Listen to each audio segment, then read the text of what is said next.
যাহা কিছু নিয়ে এসেছেন, আমাদের সামনে যা উপস্থাপন করেছেন। মা আতাকুম, রসুল তোমাদেরকে যাহা দিয়েছেন, আতাকুমুর রসুল, রসুল তোমাদেরকে যাহা দিয়েছেন, ফাখুজুহু, তোমরা সেটাকে শক্তভাবে ধরো, শক্তভাবে ধরো, গ্রহণ করো। কথাটা ছোট, কিন্তু এটার ব্যাপকতা বিশাল। যে রাসূল সাল্লাল্লাহু আলাইহি ওয়াসাল্লাম আল্লাহর পক্ষ থেকে তোমাদের জন্য যাহা কিছু নিয়ে এসে তোমাদেরকে দিয়েছেন, ফাখুজুহু, তোমরা এটিকে ধারণ করো, এটিকে গ্রহণ করো, এটিকে গ্রহণ করো। এই কথাটা কি চারটিখানি কথা, সহজ সরল কথা, একদম সোজা কথা, গ্রহণ না করলে চলবে নাকি? এটা কার কার কথা?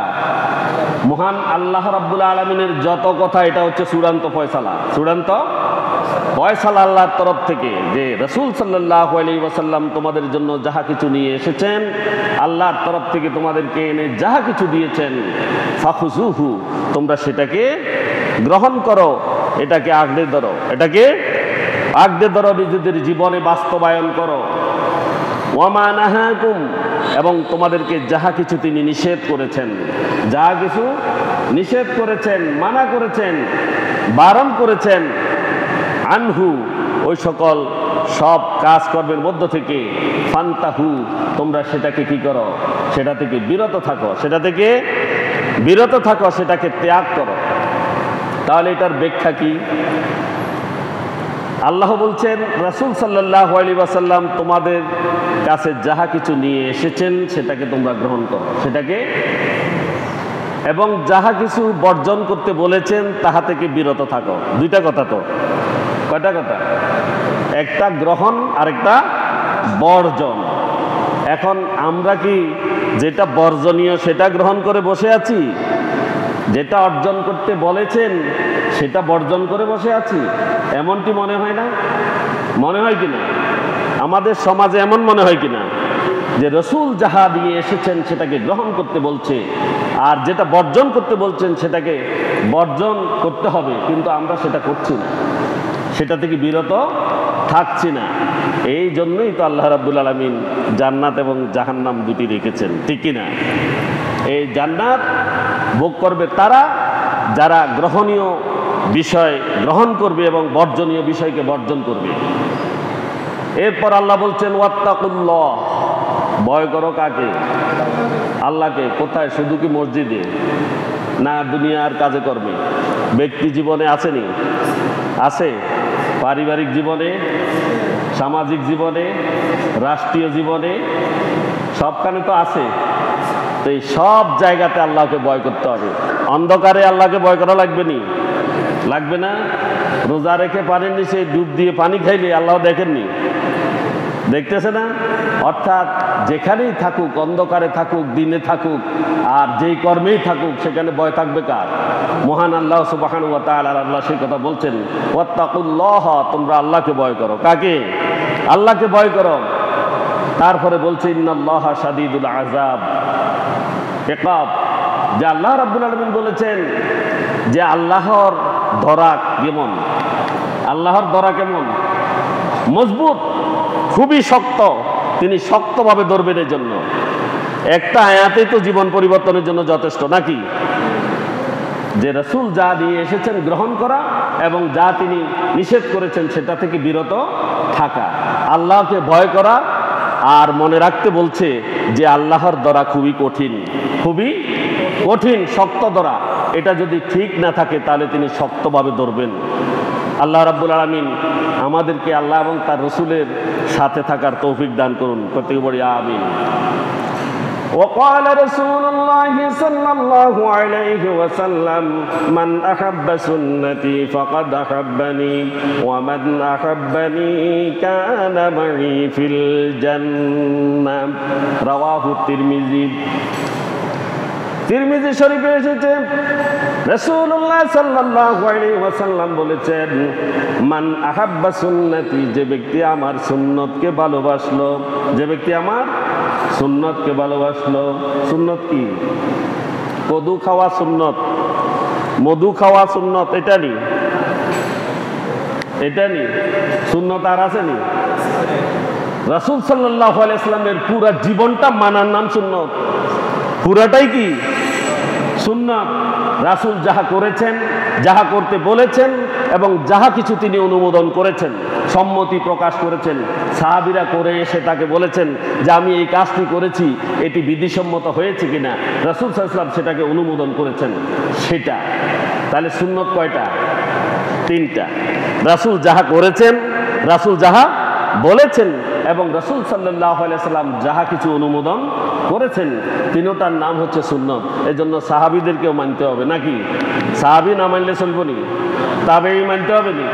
তবে তাবেঈ খোলাফায়ে রাশিদিন তো মানতে হবেই। অর্থাৎ এই রাসূল সাল্লাল্লাহু আলাইহি ওয়াসাল্লাম থেকে যাহা কিছু এসেছে সব কিছু মানার নাম সুন্নত। আর রাসূল বলছেন মান আহাব্বা সুন্নতি, যে ব্যক্তি আমার সুন্নতকে ভালোবাসলো, ফাকাদ আহাব্বানি, সে আমাকেই ভালোবাসলো। আর আমাকে যে ভালোবাসলো আল্লাহ তাকে ভালোবাসবেন, আল্লাহ তাকে ভালোবাসবেন। সুবহানাল্লাহ বলেন। কেন আমি গত জুমাতে বলেছি যে হযরত ইব্রাহিম খলিলুল্লাহ, মুহাম্মদ রাসূলুল্লাহ খলিলুল্লাহ, মুহাম্মদ রাসূলুল্লাহ সাল্লাল্লাহু আলাইহি ওয়াসাল্লাম এমন খলিল যে অন্যান্য নবী রাসূলের জন্য সুপারিশকারী হবেন তিনি। সুবহানাল্লাহ। সকল নবী রাসূল রাসূল সাল্লাল্লাহু আলাইহি ওয়াসাল্লামের পতাকা তলে থাকতে হবে কাল ময়দানে মাহশরে। সেই রাসূল সাল্লাল্লাহু আলাইহি ওয়াসাল্লামের অনুসারী যারা হবে সে ব্যক্তিকে আল্লাহ রাব্বুল আলামিন ভালোবাসবেন। সুবহানাল্লাহ। ওয়ামান আহাব্বানি, আর যে ব্যক্তি আমাকে ভালোবাসলো, কানা মাই ফিল জান্নাত, রাসূল বলেছেন সে পরকালে কার সাথে থাকবে? জান্নাতে কার সাথে থাকবে? রাসূলের সাথে। কথা বলেন না, কার সাথে? সুবহানাল্লাহ বলবেন না। এটা রাসূল সাল্লাল্লাহু আলাইহি ওয়াসাল্লাম নিজেই বলেছেন। কি বলেছেন?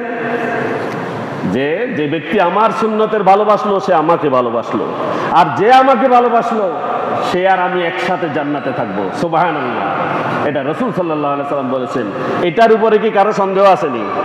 সন্দেহ যদি থাকে এবং এটা যদি আমল না করে সে ব্যক্তি জান্নাতে যাবেনি? যাবে না। তাহলে একটা হাদিস একটা কোরআন, দুইটা বলেছি।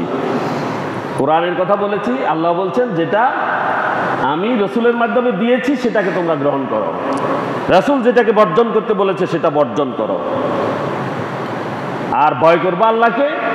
আর এই কথা স্মরণ রাখবা তোমাদেরকে আমার কাছে আসতে হবে, আর আমার কাছে আসলে যারা এগুলো করবে না তাদের জন্য আমি অত্যন্ত কঠোর, কে বলছেন? আমি তাদের কঠোর শাস্তি দিব। আর রাসূল বলছেন যে ব্যক্তি আমার সুন্নত পালন করবে আমাকে ভালোবাসবে, আর যে আমাকে ভালোবাসবে তার ঠিকানা হবে জান্নাত এবং সে আমার সাথে জান্নাতে থাকবে। সম্মানিত হাজিরিন, তাহলে রাসূল সাল্লাল্লাহু আলাইহি ওয়াসাল্লামের জীবনের সাথে আমাদের জীবনকে মিলাতে হবে। মিলাতে হবে কিনা? সুন্নতের সাথে মিলাতে হবে কিনা? বলবেন মিলাতে হবে। যে রাসূল সাল্লাল্লাহু আলাইহি ওয়াসাল্লামকে প্রেরণের কিছু উদ্দেশ্য আছে আল্লাহ তাআলার, আছে কিনা? কেন পাঠিয়েছেন? রাসূল সাল্লাল্লাহু আলাইহি ওয়াসাল্লামকে প্রেরণের একটি উদ্দেশ্য হচ্ছে আদর্শ সমাজ বিনির্মাণ করা। একটি আদর্শ সমাজ বিনির্মাণ করা, এটা রাসূলের সুন্নাহ। যেমন রাসূলুল্লাহ সাল্লাল্লাহু আলাইহি ওয়াসাল্লাম মক্কার পাপিষ্ঠদের জাহেলিয়াতদের অত্যাচারে তিনি মক্কা ছেড়ে মদিনায় গিয়েছেন, ঠিক না? এবং মদিনায় গিয়ে তিনি সেখানে ইসলামী স্টেট কায়েম করেছেন, ইসলামী সমাজ তিনি প্রতিষ্ঠা করেছেন, ঠিক না? তাহলে ওই ইসলামী সমাজ প্রতিষ্ঠা হলে আমাদের এখানে যাহা এই যে কদাকার কাজ, যত ময়লাযুক্ত কাজ আছে এগুলো আর থাকবে নি? থাকবে? চুরির ভয় আসেনি? থাকবে নি? ডাকাতির ভয় থাকবে নি? হ্যাঁ, কিছু থাকবে? জেনাকারী কি চিন্তা করবে না? জেনা করলে কি হবে চিন্তা করবে নি? করবে। এজন্য ইসলামী সমাজ বিনির্মাণ করা আমাদের দরকার আছে কিনা? আছে কিনা? রাসূল সাল্লাল্লাহু আলাইহি ওয়াসাল্লাম 1 নাম্বার ইসলামী সমাজ, আদর্শ সমাজ বিনির্মাণের জন্য এই দুনিয়াতে এসেছেন। 1 নাম্বার কথা। তাহলে আমাদেরকে এই সমাজকে একটি আদর্শ সমাজে রূপায়িত করতে হবে, ঠিক কিনা? যদি আদর্শ সমাজে রূপায়িত করতে হয় তাহলে এখানে কি দরকার আছে, প্রয়োজনীয়তাটা কি? একদল আদর্শ মানব, একদল আদর্শ মানব, যেটা রাসূল সাল্লাল্লাহু আলাইহি ওয়াসাল্লামের আদর্শ নিয়ে দুনিয়াতে চলাফেরা করবে, সমাজে চলাফেরা করবে এবং রাসূলের আদর্শকে বাস্তবায়ন করার চেষ্টা করবে।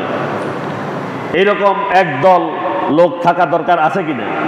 আসেনি আমাদের সমাজে? আছে, আছে তো, আমি জানি আছে, কিন্তু আমাদের সমাজ সেটাকে গ্রহণ করতেছে না। নাউজুবিল্লাহ, সমাজ তাদেরকে গ্রহণ করতেছে না। জানে এই ব্যক্তি ভালো, এই ব্যক্তি আদর্শবান, রাসূলের সুন্নতের পূজারী, আল্লাহ রাব্বুল আলামিনের ভালোবাসা নিয়ে চলতে চায়, আল্লাহর দ্বীন প্রতিষ্ঠা করতে চায়, এই কথা সব জানে, আদর্শিকভাবে ভয় করে, কিন্তু পিছনে গেলে কি করে? বদনাম করে। কি করে? বদনাম করে, যাতে এই লোক সমাজে প্রতিষ্ঠিত হইতে না পারে, এটা চেষ্টা করে। করে কিনা? এখন আমাদের করণীয় কি? আমরা তো ওয়াজ শুনছি, ওয়াজ শুনি, যদি এটা আমল না করি তাহলে আমিও কাল ময়দানে মাহশরে দাঁড়িয়ে বলবো আমি এদেরকে বলেছি, এরা শুনে নাই, আপনাদের বিরুদ্ধে আমি তখন দাঁড়াতে হবে, ঠিক কিনা? এখন তো আমি বলছি, তখন আমি পার হয়ে যাব। আর না বললে আমাকে জিজ্ঞাসা করা হবে যে তুমি তো সেখানে খতিব হিসেবে গিয়েছিলে, তুমি ওই এলাকার মানুষদেরকে বলেছিলে। না বললে সেখানে আমাকেও ছাড়া হবে না। এই জন্য এটা প্রত্যেক খতিব, ইমাম এবং এলেম যারা অর্জন করে এবং যারা বক্তৃতা দেয় তাদেরকে এটা বলতে হবে, নেতৃত্ব যারা দেয় তাদেরকে বলতেই হবে যে ইসলামী সমাজ বিনির্মাণের জন্য একদল আদর্শ মানব একটি সমাজে থাকবে এবং এই আদর্শ মানবকে সকল মানুষগুলো ইসলামী সমাজ বিনির্মাণে সহায়তা করবে। ঠিক কিনা? করতে হবে কিনা? হবে। আপনারা করতে প্রস্তুত আছেন তো? এই দেশ ইসলামী রাষ্ট্র হোক, এটা চান তো আপনারা? আমাদের সমাজে শান্তি আসুক, এটা চান তো? আমাদের সমাজ রাসূলুল্লাহ সাল্লাল্লাহু আলাইহি ওয়াসাল্লামের আদর্শে গড়ে উঠুক, এই কথা আমরা চাই তো? আল্লাহ আমাদের তৌফিক দান করুন। রাসূল এই জন্য এসেছিলেন। ভোট আসবে সামনে, ভোট আসতেছে, যে ভোট আসলে তখন আমরা চিন্তা করি কাকে দিব। তবে সবার কাছে দাবি থাকবে, যেই ব্যক্তিটা সৎ, যাকে আপনারা ছিলেন আল্লাহ এবং তার রাসূলের পূজারী, কোরআন এবং হাদিসের সঙ্গে স্পর্শে যিনি থাকেন, কোরআন এবং হাদিস প্রতিষ্ঠা, আল্লাহর জমিনে তার দিন প্রতিষ্ঠা করার জন্য তারা যারা সংগ্রাম করে তাদের পক্ষে থাকবেন তো ইনশাআল্লাহ। আর এটা যদি না করেন, তা কাল কিয়ামতের ময়দানে ৬টি প্রশ্নের উত্তর ব্যতীত মানুষকে এক চুলো লড়তে দেওয়া হবে না। তার ভিতরে এটা একটা, তোমাকে যে আমি মৌলিক মানবাধিকার দিয়েছিলাম, তুমি ভোটটা কাকে দিয়েছিলে? দাঁড়াও তুমি সেখানে। তুমি যদি অপাত্রে বিদ্যা বিতরণ করো, অপাত্রে যদি তুমি তোমার প্রয়োগ করো, তাহলে তোমাকে হাসরের মাঠে ছাড়া হবে না। হবে কি না? হবে না। আপনাকে, আমাকে, কাউকে ছাড়বে না। এরপরে রাসূলুল্লাহ সাল্লাল্লাহু আলাইহি ওয়াসাল্লাম এই দুনিয়াতে এসেছেন তাওহীদ এবং ঈমানের ভিত্তি স্থাপন করার জন্য। ২ নাম্বার, কেন এসেছেন? তাওহীদ প্রতিষ্ঠা করার জন্য। যেই জমিনে কোনো শিরক থাকবে না, কি থাকবে না? শিরক থাকবে না, যেখানে কেবলমাত্র শুধুমাত্র অনলি ফর ইনিল হুকমু ইল্লা লিল্লাহ, সকল হুকুম চলবে কার? আল্লাহ সুবহানাহু ওয়া তাআলার। এবং আল্লাহ তাআলা এক, অদ্বিতীয়, তার সমকক্ষ কেউ নেই। তার সমকক্ষ কেউ নাই, কেউ হতে পারে না, কেউ তাকে সহায়তা করতে পারে না। পারে না। এই বদ্ধমূল মানুষের যে কুসংস্কার, কুধারণা আছে, সেখান থেকে বেরিয়ে আসতে হবে। যে আমাদের মা বোনেরা বলে থাকেন, সন্তানকে কোনো একটা ব্যক্তির সাথে কোথাও পাঠাচ্ছেন, বলে আগে আল্লাহ পিছনে আপনি, বলে কিনা? বলেন। এটা শিরিক। এটা কি শিরিক? এই কথা বলা যাবে না। আগেও আল্লাহ, পিছনেও আল্লাহ। আল্লাহ ছাড়া কিচ্ছু নেই, আছে কিনা? নাই, পিছনে কেউ নেই। তাহলে একমাত্র তাওহীদের প্রতিষ্ঠা করতে হবে। সকল কাজে একমাত্র কাকে ভয় করতে হবে? আল্লাহকে ভয় করতে হবে। কাকে প্রভু মানতে হবে? আল্লাহকে। তিনি কয়জন? একজন। তার সাথে কোনো মতেই শরীক করা যাবে না। এরপরে ঈমান প্রতিষ্ঠা করতে হবে। ঈমান প্রতিষ্ঠার জন্য রাসূল এসেছেন। আমরা বুকে হাত দিয়ে কয়জনে বলতে পারবো যে আমার ঈমান প্রতিষ্ঠিত, ঈমান মজবুত ঈমান? আমি যে কোরআনের আলোচনা করছি, কোরআন বলছে ইন্নামাল মুমিনুনা الذين إذا ذكر الله وجلت قلوبهم وإذا تليت عليهم آياته زادتهم إيمانا وعلى ربهم يتوكلون মুমিন কারা ইন্নামাল মুমিনুনা আল্লাযীনা মুমিন তো হচ্ছে তারা যারা ইন্নামাল মুমিনুনা আল্লাযীনা ইযা যুকিরাল্লাহ যাদের সামনে মহান আল্লাহ রাব্বুল আলামিনের স্মরণ করা হয় কি করা হয় আল্লাহ রাব্বুল আলামিনকে যখন স্মরণ করা হয় তার তাওহীদের যখন আলোচনা করা হয় আল্লাহ রাব্বুল আলামিনের কালাম নিয়ে যখন আলোচনা করা হয় ইযা যুকিরাল্লাহু ওয়াজিলাত কুলুবুহুম তাদের অন্তর আল্লাহর ভয়ে কেঁপে ওঠে আল্লাহর ভয়ে কেঁপে ওঠে আল্লাহর কথা শুনলে আল্লাহ রাব্বুল আলামিনের কালাম আলোচনা করার পরে তার দ্বীনের আলোচনা করার পরে মুমিনের অন্তর কেঁপে উঠবে মুমিনের অন্তর কেঁপে উঠবে কার ভয়ে আল্লাহর ভয়ে কথা বলবেন কার ভয়ে কেঁপে উঠবে আল্লাহর ভয়ে ইন্নামাল মুমিনুনা আল্লাযীনা ইযা যুকিরাল্লাহু ওয়াজিলাত কুলুবুহুম নিশ্চয় মুমিন তো হচ্ছে তারা যাদের সামনে যখন আল্লাহর নাম স্মরণ করা হয় তখন আল্লাহর ভয়ে তাদের অন্তরাত্মা কেঁপে ওঠে অন্তরাত্মা কেঁপে ওঠে ওয়া ইযা তুলিয়াত আলাইহিম আয়াতুহু যখন আল্লাহর ওই মুমিন বান্দাদের সামনে যখন আল্লাহ রাব্বুল আলামিনের নিদর্শন সমূহ আয়াত সমূহ তার এই পৃথিবীর আল্লাহ রাব্বুল আলামিনের বিধান সমূহ যখন তাদের সামনে তুলে ধরা হয় পাঠ করা হয় তখন তাদের ঈমানটা বেড়ে যায় যদি ঈমান না বাড়ে তাহলে মনে করতে হবে অন্তরের ভিতরে গন্ডগোল আছে ঈমানের ভিতরে সমস্যা আছে ঈমানের ভিতরে কি আছে সমস্যা আছে যদি ঈমান যদি বেড়ে না যায় এখন ঈমান বাড়ছে কোনছে কেমনে বুঝবেন কেমনে এক নাম্বার কথা হলো এই মসজিদে যখন আপনি আল্লাহর আয়াত সমূহের কথা শুনবেন তখন এখান থেকে সিদ্ধান্ত নিয়ে বের হবেন এটার বাহিরে গিয়ে আমি আর দ্বিমত হব না কি করব না দ্বিমত করব না যদি আপনার অন্তর কেঁপে উঠে তাহলে এটাই হবে আর যদি বাইরে গিয়ে যদি আপনি আর কিছু হয়ে যান তাহলে আপনার অন্তর কেঁপে উঠলো না আপনি দরদ দিয়ে এখান থেকে বের হতে পারলেন না আপনি আল্লাহর বান্দা হয়ে বের হতে পারলেন না নাউজুবিল্লাহ وَإِذَا تُلِيَتْ عَلَيْهِمْ آيَاتُهُ زَادَتْهُمْ إِيمَانًا যখন তাদের সামনে আল্লাহ রাব্বুল আলামিনের আয়াত সমূহ তেলাওয়াত করা হয় তখন তাদের ঈমান বেড়ে যায় ওয়া আলা রাব্বিহিম ইয়াতাওয়াক্কালুন তারা ভরসা করে কার উপরে কেবলমাত্র শুধুমাত্র আল্লাহর উপরে কার উপরে আল্লাহ রাব্বুল আলামিনের উপরে ঈমান যারা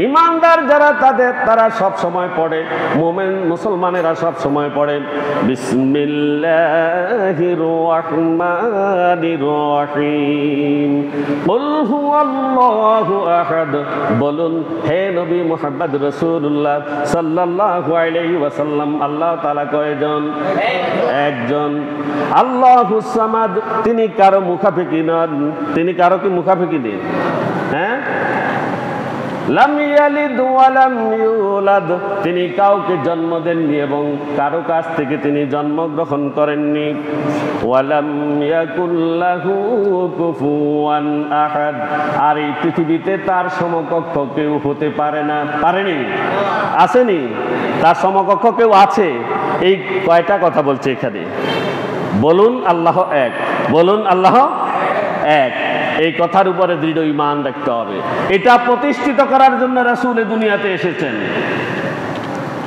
আল্লাহ কয়জন একজন আল্লাহুস সামাদ এই পৃথিবীর সমস্ত মানুষ যদি আল্লাহর ইবাদত না করে আল্লাহর কোনো কিছু হবে না হবে কিনা আল্লাহর কোনো কিছু হবে না কিছু আসে যায় না কিন্তু পক্ষান্তরে মানুষ যদি ভুল করে সেটা নিজেই নিজের কবর রচনা করছে ঠিক কিনা নিজের জন্য সে জাহান্নাম তৈরি করছে আল্লাহ কারো মুখাপেক্ষী নন লাম ইয়ালিদ আল্লাহর কোনো সন্তান নেই ওয়া লাম ইউলাদ তিনিও কারো সন্তান নন, তিনি কাউকে জন্ম দেননি এবং কারো কাছ থেকে তিনি জন্ম গ্রহণ করেননি।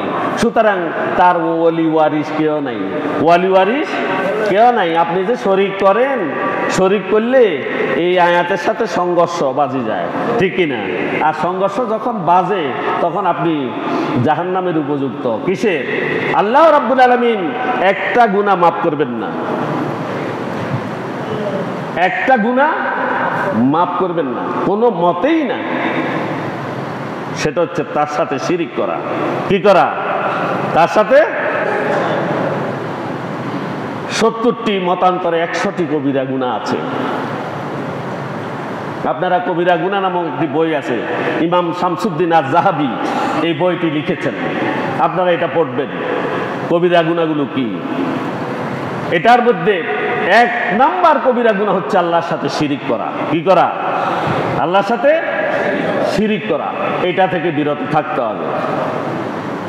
ওয়ালাম ইয়াকুল্লাহু কুফুয়ান আহাদ, তার সমকক্ষ কেউ নেই, তার সমকক্ষ কেউ নেই। অমুক আমাকে খাওয়াইছে, পারে নাকি? কেউ পড়াইছে আমাকে, সে আমাকে চালাইছে, বলেনি? কেউ কাউকে চালাইতে পারে না, কেউ কাউকে খাওয়াইতে পারে না, কেউ কাউকে পড়াইতে পারে না। কেউ যদি কাউকে খাওয়ায়, কেউ যদি কাউকে পড়ায়, মনে করতে হবে ওর আয়ের মধ্যে আল্লাহ রাব্বুল আলামিন এর অধিকার প্রতিষ্ঠিত করে দিয়েছেন, এই জন্য সে সেটা পেয়েছে। সুবহানাল্লাহ বলবেন। প্রত্যেক মানুষের অধিকার, গরিব মানুষের অধিকার, এতিমের অধিকার, মিসকিনের অধিকার, দরিদ্র লোকের অধিকার, ভিক্ষুকের অধিকার, মুসাফিরের অধিকার, সব অধিকার ধনী লোকদের সম্পদের মধ্যে আল্লাহ রাব্বুল আলামিন ঢুকিয়ে দিয়েছেন।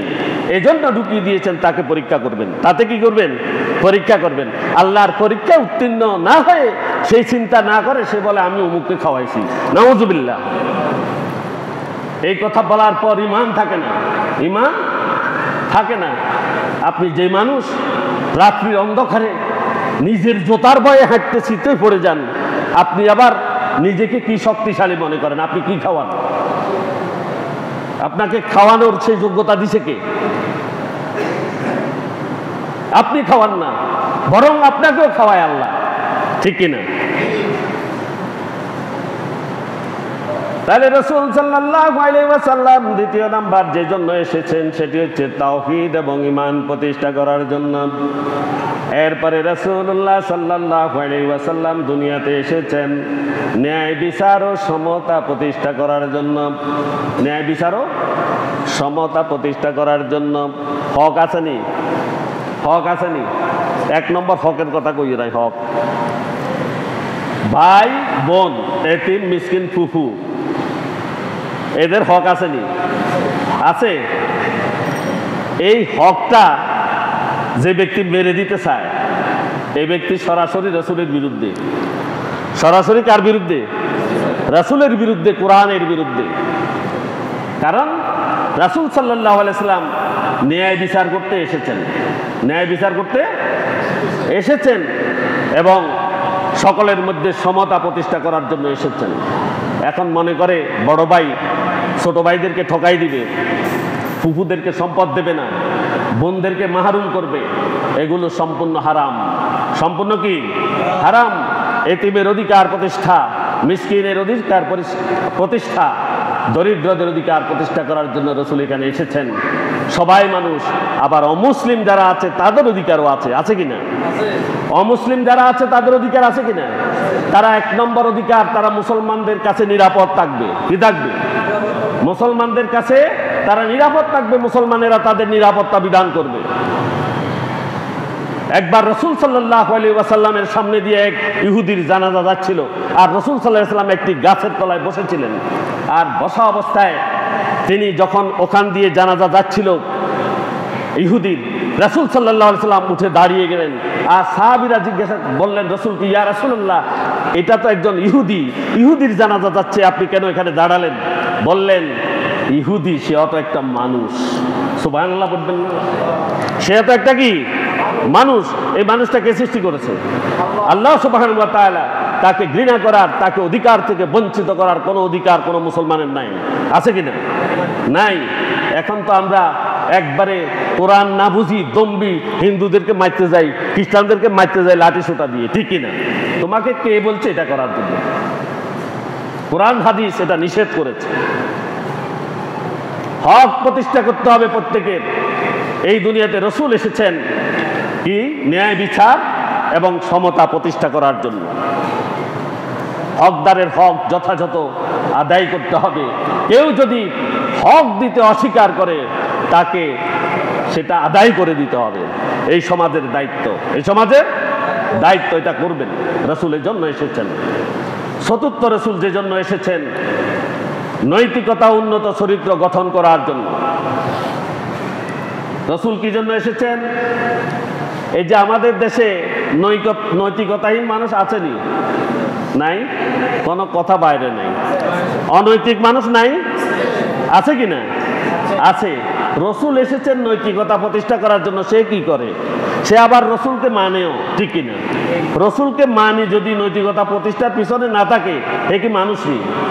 এই রসুলকে মানল নাকি? মেনেছে? রসুল এসেছেন নৈতিকতা প্রতিষ্ঠা করার জন্য। সে রসুলকেও মানে, আবার কাজ করে অনৈতিক। কাজ করে কি? চুরি করে, ডাকাতি করে, ঘুষ খায়, হ্যাঁ, সুদ খায়, আর সমাজে কনান্দি এই কার আইল ঠেলবো, কনান্দি কার সনের ঘরে আগুন দিব, হালের গরু বাগেরে দিব, এই চিন্তা করে। আসেনি? আছে না? এরা ভালো হয়ে যান। রসুল যে জন্য এসেছেন এটার বিরুদ্ধে আচরণ করতেছেন আপনারা।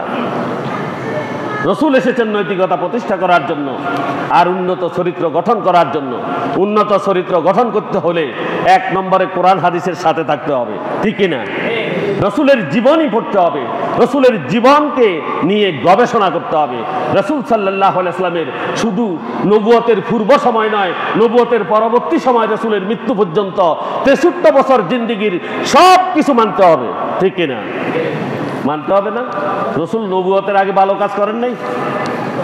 সাম্য প্রতিষ্ঠা করছেন আগে। দুর্বলের উপরে সবলের অত্যাচার তিনি হিলফুল ফজুলের প্রতিষ্ঠার আগে তিনি উপলব্ধি করেছিলেন, ঠিক কিনা? উপলব্ধি করে তিনি হিলফুল ফজুল প্রতিষ্ঠা করেছেন। করেছেন কিনা? করেছেন। এই হিলফুল ফজুলের কাজ ছিল সমাজে দুস্থ দরিদ্র হত দরিদ্র যারা তাদেরকে সহায়তা করা, এবং কেউ যদি অধিকার বঞ্চিত হয় তার অধিকার প্রতিষ্ঠা করা, তার অধিকার প্রতিষ্ঠা করা। এই রসুল সাল্লাল্লাহু আলাইহি ওয়াসাল্লাম সেটা নবুয়তের পূর্বেও করেছেন, ঠিক কিনা? তাহলে রসুল সাল্লাল্লাহু আলাইহি ওয়াসাল্লামের নবুয়তের পূর্বের এবং পরের সমস্ত কাজ আমাদেরকে কি করতে হবে? মানতে হবে। রসুলের সিরাত পড়তে হবে। আমি বলছিলাম সিরাত পাঠ অবশ্যই ফরজ এবং এটা ইবাদত। এটা কি ইবাদত? কি জন্য ইবাদত? কারণ সিরাত যদি আপনি না জানেন তাহলে রসুলকে অনুসরণ করতে পারবেন না। আমি তো বলছি, গত জুমায়ও আমি বলার চেষ্টা করেছি যে যেই ব্যক্তি যার সাহচর্যে থাকে আসুবহু মুতাসিরাতান, আসুবহু মুতাসিরাতান, সাহচর্য প্রভাব বিস্তার করে। সাহচর্য কি করে? প্রভাব বিস্তার করে। সে নায়কের অনুসারী হয়, নায়ক নায়িকার জীবনী সব কিছু চিনে, সব কিছু জানে, এটার সাথে পরিচয়। ডিশ, অ্যান্টেনা, টিভি, মুভি সব কিছু সে দেখে, এগুলোর সাথে পরিচয়। পৃথিবীর সমস্ত খেলোয়াড়দের নামগুলো জানে, খেলোয়াড়ের জীবনী পর্যন্ত জানে, তার ভাই বোন কয়জন, কোন বংশের, সে ইহুদি না খ্রিস্টান, সব কিছু সে জানে। কিন্তু রাসূলুল্লাহ সাল্লাল্লাহু আলাইহি ওয়াসাল্লামের জীবনী সে পড়েও না, জানেও না, ঠিক কিনা? ঠিক এত আস্তে আসতে পা আমরা প্রত্যেকে মনে করি আমরা অনেক কিছু জানি। We don't know what we don't know. আমরা কি জানি না সেটাও জানি না, নিজেকে মনে করি আমরা অনেক কিছু। এই জন্য রসুলের জীবনী আমরা পড়ি না। আমি মনে করি রসুলকে খেলে রসুল হিসাবে মানি, এই কথা বললেই জান্নাতে চলে যাওয়া যাবে। নো, রসুল সাল্লাল্লাহু আলাইহি ওয়াসাল্লামের জীবনটা হচ্ছে পবিত্র কোরআন। রসুল সাল্লাল্লাহু আলাইহি ওয়াসাল্লামের জীবন কি? পবিত্র কোরআন। সাহাবীরা হযরত আয়েশা সিদ্দিকা রাদিয়াল্লাহু তাআলা আনহুকে জিজ্ঞাসা করেছিলেন, হে আয়েশা, আপনি বলুন যে রাসূল সাল্লাল্লাহু আলাইহি ওয়াসাল্লামের চরিত্র সম্পর্কে বা তার জীবন সম্পর্কে। তখন আয়েশা রাদিয়াল্লাহু তাআলা উত্তর করেছিলেন, রাসূল সাল্লাল্লাহু আলাইহি ওয়াসাল্লামের জীবন, তার চরিত্র, তার কর্ম হচ্ছে পবিত্র কোরআনুল কারীম। সুবহানাল্লাহ। তাহলে এই কোরআনুল কারীম এবং হাদিস, রসুলের জীবন, জীবনী, এটা প্রত্যেক মুসলমানকে জানতে হবে এবং এটা ফরজ। এটা কি ফরজ? কোরআনের প্রথম শব্দ হচ্ছে ইকরা। প্রথম শব্দ কি? ইকরা, পড়ো। বিসমিল্লাহির রহমানির রহিম ইকরা বিইসমি রাব্বিকাল্লাযী খালাক খালাকাল ইনসানা মিন আলাক ইকরা ওয়া রাব্বুকাল আকরামুল্লাযী আল্লামা বিল কলম আল্লামাল ইনসানা মা লাম ইয়ালাম। এটা বলতে পারেন তো এই 5 আয়াত কখন নাজিল হয়েছে? প্রথম ওহী হেরা গুহাতে রাসূল সাল্লাল্লাহু আলাইহি সাল্লামের উপরে প্রথম নাজিল হয়েছে, ঠিক কি না? প্রথম শব্দ ছিল ইকরা, পড়ো। আমরা আজকে পড়ি না, সব তো ব্যারিস্টার হয়ে গেছি, বড় বড় শিক্ষিত, পড়া থেকে আমরা দূরে। কি পড়তে বলছে, কি বলতে বলছে? আর্নেস্ট হেমিংওয়ের জীবনী না রাসূল সাল্লাল্লাহু আলাইহি সাল্লামের জীবনী? কার? জন কিটসের জীবনী না রাসূল সাল্লাল্লাহু আলাইহি সাল্লামের জীবনী? তার জীবনী পড়তে হবে, রাসূল সাল্লাল্লাহু আলাইহি সাল্লামের। আজকে আমরা বড় বড় শিক্ষিত হয়ে যাচ্ছি, সব ইহুদি নাসারাদের সব কিছু পড়ছি, আর রাসূল সাল্লাল্লাহু আলাইহি সাল্লামের জীবনী পড়ছি না। আল্লাহ আমাদের তৌফিক দান করুন, আল্লাহ আমাদের রাসূলের সিরাত জানার তৌফিক দান করুন। রাসূল সাল্লাল্লাহু আলাইহি ওয়াসাল্লাম এসেছেন ভ্রাতৃত্ব সামাজিক সম্প্রীতি স্থাপন করার জন্য। মানুষের মধ্যে কোনো ভেদাভেদ থাকবে না, সবাই ভ্রাতৃত্বের বন্ধনে চলবে। সবাইকে এক করার জন্য, সবাইকে ন্যায় করার জন্য, সবাইকে একই বন্ধনে আবদ্ধ করার জন্য সকল মানুষ, মুসলমান, হিন্দু, বৌদ্ধ, খ্রিস্টান, নাসারা, ইহুদি, সবাই এক সমাজে বসবাস করবে, সকলে কাঁধে কাঁধ মিলিয়ে চলবে, কারো সাথে কারো বৈরিশ কোনো সম্পর্ক থাকবে না, সকলকে এক জায়গাতে একে অপরকে বুঝে নেবে। এই বুঝের ভিত্তিতে সমাজে পরিচালিত করার জন্য রাসূল এসেছিলেন, ঠিক কি না? ঠিক তো আসেনি, সেটা আসেনি। বাইয়ে বাইয়ের সাথে মাতে না, ঠিক নেই, কথা বুঝেন? ভাই ভাইয়ের সাথে মাতে না, সামান্য একটু বিষয় নিয়ে কথা কাটাকাটি হয়, এক ভাই আরেক ভাইয়ের সাথে কয়েক বছর কয়েক যুগও মাতে না, আসেনি এরকম? কথা বলে না। রাসূল কি এই জন্য এসেছেন? রাসূল এসেছেন শুধু আপন ভাই নয়, আপনার আশেপাশে যারা আছে, আপনার সাথে সম্পর্কিত যারা, যাদের সাথে আপনার মুআমালা আছে, সকলের সাথে আপনার ভ্রাতৃত্ববোধ থাকবে, এটা প্রতিষ্ঠা করার জন্য। আর এই ভ্রাতৃত্ববোধ কি আছে সমাজে? আসেনি? নাই। রাসূল এসেছেন ভ্রাতৃত্ববোধ প্রতিষ্ঠা করার জন্য আর সামাজিক সম্প্রীতি স্থাপন করার জন্য। রাসূল সাল্লাল্লাহু আলাইহি ওয়াসাল্লাম শিক্ষা ও জ্ঞান চর্চার গুরুত্ব দিয়েছেন, আল্লাহ রাব্বুল আলামিন এর গুরুত্ব দিয়েছেন। আর রাহমানু আল্লামাল কুরআনা খালাকাল ইনসানা আল্লামাহুল বায়ান। আসেনি? আর রহমান, তিনি রহমানুর রহিম। আল্লাহ সুবহানাহু ওয়া তাআলা আল্লামাল কুরআন, তিনি কোরআন শিক্ষা দিয়েছেন। আমরা শিখছি নি কোরআন? আমরা শিখিনি। এখন যদি হাত উঠাই, লজ্জার কথা, আমরা সবাই মুসলমান। আজকে সকালবেলা কয়জনে কোরআন তেলাওয়াত করেছেন এটা যদি বলি, অধিকাংশের হাত উঠবে না।